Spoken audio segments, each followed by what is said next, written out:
আসসালামু আলাইকুম ওয়া রাহমাতুল্লাহ। শাবান মাসের একটি মহিমান্বিত রাতের নাম শবে বরাত।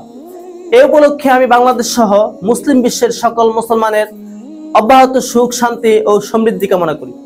বরাত অর্থ নাজাত বা মুক্তি, তাই শবে বরাতের রাতের গুরুত্ব অপরিসীম।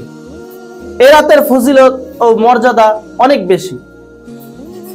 এই মহান রাতে আল্লাহ পাক তার সৃষ্টির সেরা জীব মানুষের ভাগ্য নির্ধারণ করেন। আর এ কারণেই এই পবিত্র রাতে ধর্মপ্রাণ বান্দারা সারা রাত আল্লাহর সান্নিধ্য লাভের প্রত্যাশায় নিজেদের ভুল ভ্রান্তি, ত্রুটি বিচ্যুতির জন্য মহান আল্লাহর কাছে ক্ষমা প্রার্থনা করেন। নিঃসন্দেহে এই রাত ফজিলতপূর্ণ। আল্লাহ পাক এই রাতে তার বান্দাদের প্রতি মনোযোগ দেন এবং ক্ষমা প্রার্থনাকারীদের ক্ষমা করেন।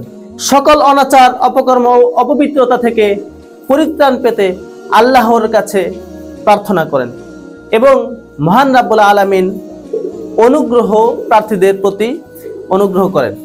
আমরা সবাই সহিংসতা, রক্তপাত, হিংসা, বিদ্বেষ পরিহার করে মানব জাতির বৃহত্তর কল্যাণে নিজেদের নিবেদিত রাখব।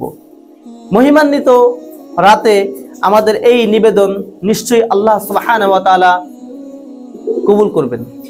আমি পবিত্র শবে বরাতের এই রজনীতে দেশ, জাতি তথা মুসলিম বিশ্বের উত্তরোত্তর উন্নতি ও কল্যাণ ও শান্তি কামনা করছি। আসসালামু আলাইকুম ওয়া রাহমাতুল্লাহি ওয়া বারাকাতুহু।